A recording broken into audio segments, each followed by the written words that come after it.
ప్రముఖ నటుడు కోటా శ్రీనివాసరావు కన్నుమూశారు. గత కొద్ది రోజులుగా వ్యక్తిగత ఆరోగ్య సమస్యలతో బాధపడుతున్న 83 ఏళ్ల కోటా శ్రీనివాసరావు ఈ ఉదయం అస్వస్థతతో కన్నుమూశారు. కోటా మృతికి తెలుగు సినీ పరిశ్రమ తీవ్ర దిగ్భ్రాంతి వ్యక్తం చేసింది.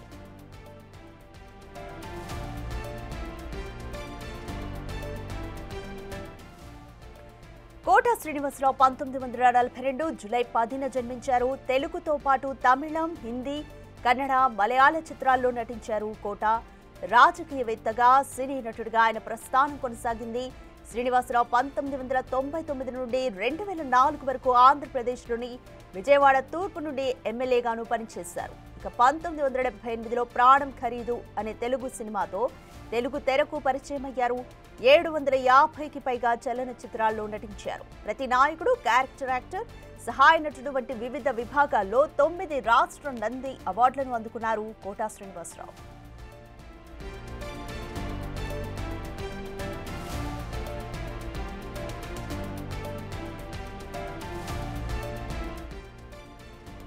ప్రముఖ నటుడు కోటా శ్రీనివాసరావు కన్నుమూశారు. అయితే గత కొద్ది రోజులుగా ఆయన వ్యక్తిగత ఆరోగ్య సమస్యలతో బాధపడుతున్నారు. ప్రస్తుతం కోటా శ్రీనివాసరావుకు 73 ఏళ్లు.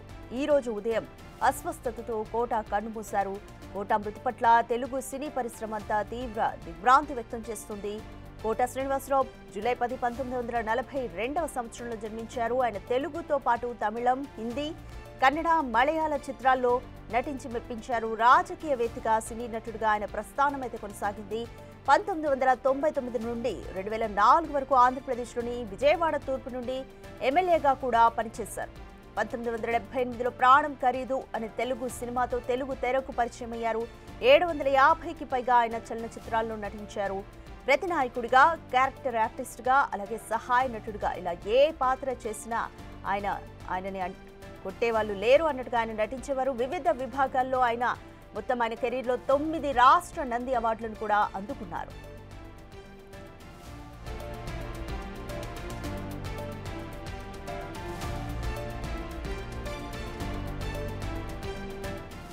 ప్రముఖ నటుడు కోటా శ్రీనివాసరావు ఈ రోజు ఉదయం అస్వస్థతతో కన్నుమూశారు. గత కొద్ది రోజులుగా ఆయన వ్యక్తిగత ఆరోగ్య సమస్యలతో బాధపడుతున్నారు.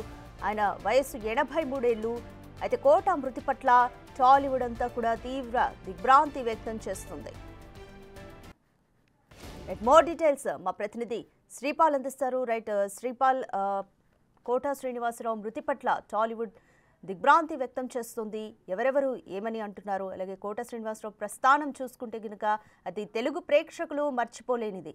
సో కంప్లీట్ డీటెయిల్స్ ఏ విధంగా ఉన్నాయి? ఈరోజు ఆయన అంత్యక్రియలు ఎప్పుడు నిర్వహిస్తారు, ఎక్కడ నిర్వహిస్తున్నారు? రాధిక, ఈ కోటా శ్రీనివాసరావు అనే అతను ఒక గొప్ప నటుడు అని చెప్పుకోవచ్చు. తెలుగు సినిమా ఇండస్ట్రీకి తన జననం అయితే 1942 జూలై 10న అయితే జన్మించడం జరిగింది. ఈ రోజు ఉదయం 4 గంటలకు తుది శ్వాస విడిచారు. ఎందుకంటే అతను తమిళం, హిందీ, కన్నడ, మలయాళం కొన్ని చిత్రాల్లో, ఎందుకంటే సౌత్ ఇండియాతో పాటు హిందీలో కూడా నటించడం జరిగింది. అంటే మాజీ రాజకీయవేత్తగా కూడా శ్రీనివాసరావు గారు 1999 నుండి 2004 వరకు భారతదేశంలోని ఆంధ్రప్రదేశ్ లో విజయవాడ తూర్పు నుండి కూడా ఎమ్మెల్యేగా కూడా పనిచేయడం జరిగింది. అతను 1978లో ప్రాణం ఖరీదు అనే తెలుగు సినిమాతో అయితే అరంగేట్రం చేయడం జరిగింది. అతను 700 పైగా చలనచిత్రాల్లో నటించాడు. ప్రతి నాయకుడుగా, క్యారెక్టర్ యాక్టర్ గా, సహాయ నటుడుగా వంటి వివిధ విభాగాల్లో 9 రాష్ట్ర నంది అవార్డులు కూడా అందుకోవడం జరిగింది. అయితే 2012లో మాత్రం కృష్ణం వందే జగద్గురం చిత్రానికి గాను సైమా అవార్డును కూడా అందుకోవడం జరిగింది. 2015లో అతను భారతీయ సినిమా చేసిన కృషికి భారతదేశపు 4వ అత్యున్నత పౌర పురస్కారం పద్మశ్రీని కూడా అందుకోవడం జరిగింది. అతను ఈ తెలుగు సినిమా ఇండస్ట్రీ అయితే ఒక గొప్ప నటుని కోల్పోయిందని చెప్పేసి పలువురు దిగ్భ్రాంతి వ్యక్తం చేస్తున్నారు. ఖచ్చితంగా, ఎందుకంటే ఇతను కృష్ణా జిల్లా కంకిపాడుకు చెందిన కోట శ్రీనివాసరావు తండ్రి కోట సీతారామాంజనేయులు కూడా కంకిపాడులో ఒక వైద్యుడు. కోట శ్రీనివాసరావు గారు 1942 జూలై 10న అయితే తెలుగు బ్రాహ్మణ కుటుంబంలో జన్మించడం జరిగింది. బాల్యం నుండి కోటకు నాటకాలంటే చాలా ఇష్టంగా ఉండేది. సినిమాల్లో రాకముందు ఇతను స్టేట్ బ్యాంక్ లో కూడా పనిచేశాడు. 1966లో ఈయనకు రుక్మిణితో అయితే వివాహమైంది. వీరికి 2 కూతుర్లు, 1 కుమారుడు. సినిమా నటుడైన అతని కుమారుడు కోటా ప్రసాద్ గారు 2010 జూన్ 21లో జరిగిన రోడ్డు ప్రమాదంలో మరణించడం జరిగింది. అయితే జేడి చక్రవర్తి దర్శకత్వంలో కూడా తాను సిద్ధం అనే సినిమాలో కూడా వాళ్ళ అబ్బాయి నటించడం జరిగింది. 2010లో గాయం 2లో కూడా తన తండ్రితో పాటు నటించాడు. కోట శ్రీనివాసరావు విజయవాడ తూర్పు శాసనసభ నియోజకవర్గం నుండి అయితే ఆంధ్రప్రదేశ్ శాసనసభకు అయితే ఎన్నికవడం జరిగింది.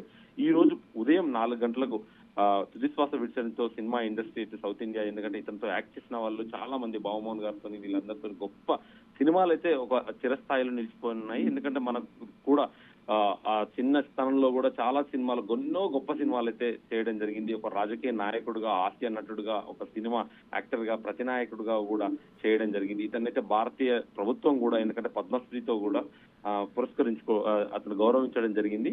ఈ రోజు అతను ఇంకా వివరాలు అయితే కుటుంబ వివరాలు అయితే కుటుంబం ఏమీ చెప్పలేకపోతుంది. ఎందుకంటే ఇప్పుడే దిగ్భ్రాంతిలో ఉంది. ఖచ్చితంగా వాళ్ళు ఈ రోజు మహాప్రస్థానంలో అంత్యక్రియలు జరుపుతుందా, లేదంటే రేపు జరుపుతుందా, వీళ్ళ బంధువులు ఎవరైనా వచ్చేవారు ఉన్నారా అనేది కూడా ఖచ్చితంగా ఎటువంటి వివరాలు తెలియలేదు.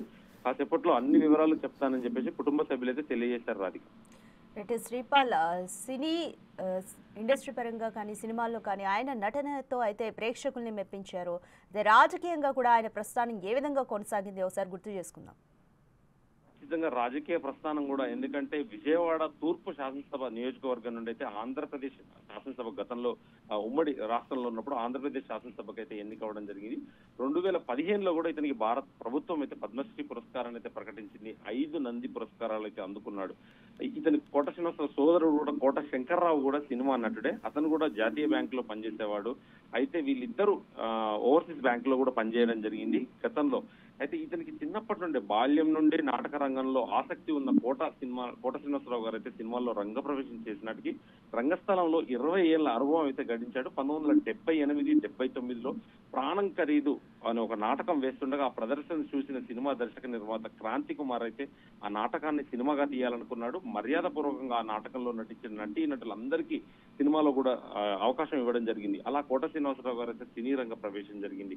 అంతవరకు ఎప్పుడు సినీ నటుడు అవ్వాలని ప్రయత్నించిన కోట 1986 వరకు అయితే ఏ సినిమాలను కూడా సీరియస్ గా తీసుకోలేదు. ఆ ప్రాణం ఖరీదు నాటకం ద్వారానే ఇతనికైతే సినిమా అరంగేటం జరిగింది. ఆ అదృష్టం వరించింది. అక్కడి నుంచి ఎక్కడికి వెనక్కి చూసుకోలేదు. ప్రతినాయకుడుగా అద్భుతంగా నటించి ఒక వెంకటేష్ గారు నటించిన గణేష్ సినిమా కూడా నంది అవార్డు తీసుకున్నాడు. ఆ సినిమా తర్వాత ఇంకా చాలా బిజీ ఆర్టిస్ట్ గా మారిపోయాడు. అహనా పెళ్ళంటో కూడా కథానాయిక తండ్రిగా చేసిన పిసినిగొట్టు పాత్ర కూడా చాలా ఎంతో గొప్ప పేరు తీసుకొచ్చింది. ఎందుకంటే తెలుగు రాష్ట్రాల్లో ఇప్పటికీ. Thank you Sripal.